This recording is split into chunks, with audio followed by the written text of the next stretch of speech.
पाकिस्तान किसान इत्तेहाद के मरकज़ी सदर खालिद महमूद खोकर ने काश्तकारों के मसाइल के हवाले से मुल्तान प्रेस क्लब में प्रेस कॉन्फ्रेंस करते हुए कहा। सबसे पहले तो मैं अपने मीडिया के भाइयों के इंतहाई मशहूर हूँ कि इंतहाई शार्ट होकर के आप सब लोग तशरीफ लेके आए।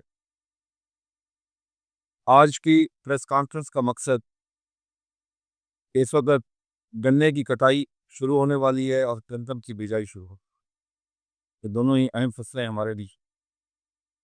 गंदम के बारे में मैं आज कहता चलूँ कि रिस्क देने वाली मेरी अल्लाह की ज़ात है। काश्तकार काश्तकार नायब खुदा है, अल्लाह का दिया और रिस्क ज़मीन का सीना चीर के अल्लाह की मखलूक तक पहुँचा। लेकिन किसी को भी रिस्क देना, किसी भी जानदार चीज़ को, किसी भी चीज़ को रिस्क देना, वो इंसान हो, जानवर हो, दरिंद हो, परिंद हो, वो मेरे अल्लाह तबारक व तआला ने ज़िम्मेदारी खुद की। वो ज़िम्मेदारी हम किसानों के पास नहीं है। किसानों को सिर्फ़ अल्लाह ने अपना नैब मुकर्रर किया है और उसके ज़रिए से अपनी तमाम मखलूक तक वो रिज़्क पहुँचा। मैं ये कहना चाहता हूँ कि इस वक़्त मोहतरमा चीफ़ मिनिस्टर पंजाब साहिबा ने एक इंडिकेटिव प्राइस तय किया 3500 अगले आने वाली फ़सल की। हम उसे वेलकम करते हैं कि उन्होंने एक प्राइस अनाउंस तो की, लेकिन उसके ख़तो-ख़ाल नहीं बताए गए। क्या काश्तकार को वो 3500 मिलेगा या नहीं मिलेगा? काश्तकार की पैदावारी लागत को नहीं देखा। हम उनसे गुज़ारिश करते हैं, ये मुल्क हम सब का है और मैं पहले कह चुका हूँ कि हम अल्लाह तबारक व तआला के कामों में कभी ना हाइल हो सकते हैं, ना होना चाहते। रिज़्क उसने देना।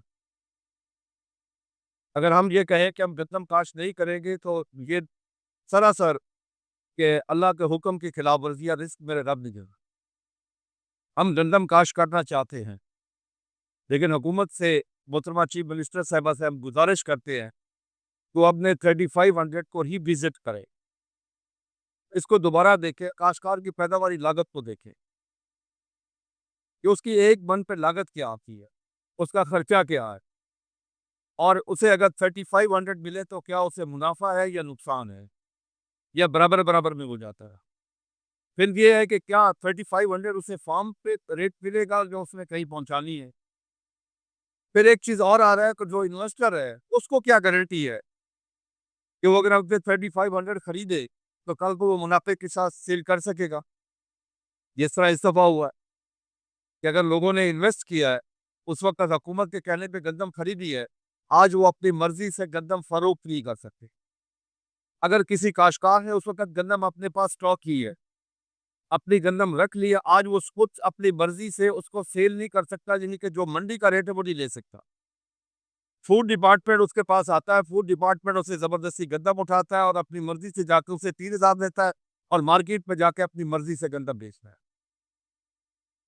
मैं इसीलिए एक काश्तकार को साथ लेके आया हूँ, ये तालिब हुसैन पास बैठे हैं, इनके पास 10,000 बैग पड़ा है, इनसे 20 लाख रुपए तलब किया जा रहा है। यानी गंदम भी अपनी, काश भी अपनी, मेहनत भी अपनी, सरमाया भी खुद लगाया हुआ और उसके बाद अगर वो मार्केट में, ओपन मार्केट में सेल नहीं कर सकता, तो क्या ये अगले साल की काश्त में ये लोग रुकावट नहीं डाल रहे? हम काश्तकार तो रुकावट नहीं डाल रहे। हम काश्तकार तो चाहते हैं कि इस काम में जो अल्लाह तबारक व तआला ने हमारे ज़िम्मे लगाया है, हम उसको भरपूर तरीके से करें।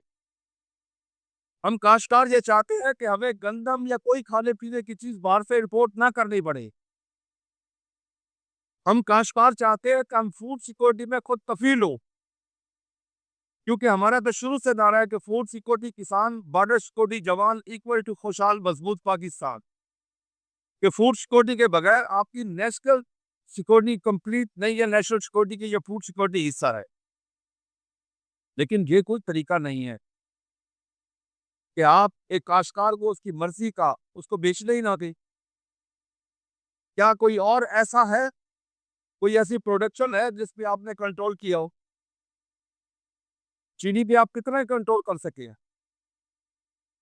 बाकी चीज़ों पे कितना कंट्रोल है? आप पिछले 5 साल बेकरी का रेट लें और गंदम के रेट के साथ उसको मवाज़ना करें, तो वाज़ेह होगा कि वो कई गुना बढ़ चुके हैं, लेकिन गंदम का रेट नीचे गया दिन ब दिन, क्योंकि उसमें मेन आइटम तो गंदम ही है ना, जिसकी वजह से वो कौन है। आज हम हुकूमत से ना धमकी लगा रहे हैं, ना हमारा ज़ोर है हुकूमत के ऊपर। हम हुकूमत से इल्तिजा कर रहे हैं कि इस 25 करोड़ की आवाम की फूड सिक्योरिटी को रिस्क पे मत लगा। हम हुकूमत से गुज़ारिश कर रहे हैं कि काश्तकार को सिर्फ़ उसकी मेहनत का सिला चाहिए। आप एक प्राइस कमीशन बनाएँ, जिस प्राइस बिल्कुल इंडिपेंडेंट हो, जिसका काम ये हो कि हर फसल की वो कॉस्ट ऑफ प्रोडक्शन निकाले। साथ काश्तकार का 25% प्रॉफिट लगा के वो एक रेट अनाउंस करे कि ये काश्तकार की लागत बनती है, ये काश्तकार को कम से कम ये रेट काश्तकार को मिलना चाहिए।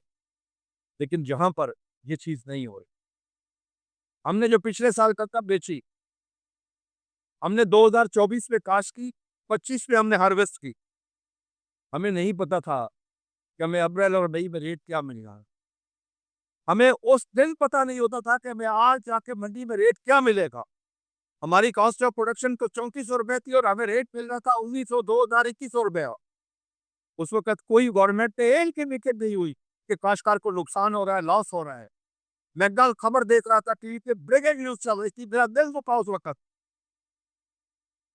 यकीन कर ले कि दी चीफ मिनिस्टर मोहतरमा चीफ मिनिस्टर साहिबा ने आज मीटिंग ली है और नोटिस दिया है कि मंडी में सब्जी का रेट किस तरह क्यों ऊपर जा रहा है, इसको नीचे लेके आओ।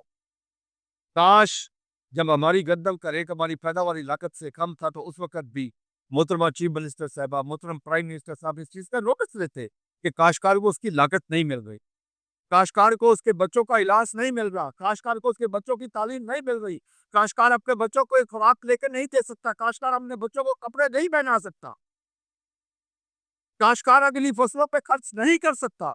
उस वक़्त भी ये नोटिस होना चाहिए था। दिल एक चीज़ और में मेरा दिल दुखी है, जो गंदम स्टेपल आइटम है, ये नेशनल इश्यू है, ये सूबाई इश्यू नहीं है, ये मैं आपको बात कर रहा हूँ। आज हर सुबह अपने-अपने गुण गा रहा है। आज सिंध और पंजाब एक अपनी तफरीक शो कर रहे हैं। क्या जब आप प्राइम मिनिस्टर प्रेसिडेंट बने थे, एक दूसरे को वोट दिए, क्या उस वक़्त आप में तफरीक थी? क्या जब आपने स्पीकर की, एमएनएस, एमपीएस की, सेनेटर्स की, चेयरमैन सेनेट की तनख्वाहें बढ़ाई, क्या उस वक़्त आप पे कोई तमीज़ थी एक दूसरे के खिलाफ में बात की उस वक़्त? उस वक़्त आप लोग यकजान थे। आज जब काश्तकार की बारी आई, जब इस 25 करोड़ अवाम की बारी आई, जब इस 25 करोड़ की अवाम की फूड सिक्योरिटी का आज फैसला होना है कि गंदम काश होनी है, उस वक़्त आप मिल के नहीं बैठ के बात कर सकते? क्या नेशनल इश्यू पे आप इकट्ठे होकर नहीं बैठ सकते? ये नेशनल सिक्योरिटी का इश्यू है। इस वक़्त पूरी दुनिया में नंबर 1 पे फूड सिक्योरिटी है, बॉर्डर सिक्योरिटी नंबर 2 पे है। अगर आप उसके लिए इकट्ठे होकर नहीं बैठेंगे, मिल बैठ के बात नहीं करेंगे, दुनिया में तो हुकूमत और अपोज़िशन भी मिल के बैठ के बात करती है, आप तो आपस में इकट्ठे हैं। क्या आप एक दूसरे के खिलाफ बयानबाज़ी दे के हमें बेवकूफ़ बनाना चाहते हैं? क्या एक दूसरे के खिलाफ बातें करके हमें पागल बनाना समझ रहे हैं आपने, कि हमें कुछ पता नहीं है? आप अपने मतलब और अपने मकसद के लिए और अपनी अचीवमेंट्स के लिए आप इकट्ठे हैं। लेकिन जब काश्तकार की बारी आए, जब काश्तकार के रेट वेतन के रेट की बारी आए, जब काश्तकार के गन्ने की रेट की बारी आए, तो उस वक़्त आप अलग गिना गए। चीज़ें क्लियर करें। क्या कभी आपने काश्तकारों के साथ मीटिंग, क्या काश्तकारों को उनका पूछा कि आपकी कॉस्ट ऑफ प्रोडक्शन क्या है? इनसे पूछ के फैसले हो रहे हैं। कौन लोग जो फैसले कर रहे हैं? काश्तकार इस वक़्त हद से ज़्यादा परेशान है। फिर सैलाब ने, बारिशों ने काश्तकार को और नुकसान पहुँचाया, जिससे बहुत ज़्यादा नुकसान, आपने 20,000 रुपए अनाउंस किया, जो कि अभी तक काश्तकार को गंदम की काश्त हक है, काश्तकार को नहीं मिला। फिशरीज़ वालों का 7.5 लाख रुपए का नुकसान हुआ, अभी तक ये भी क्लियर नहीं है कि उनको कोई नुकसान मिलेगा या नहीं मिलेगा।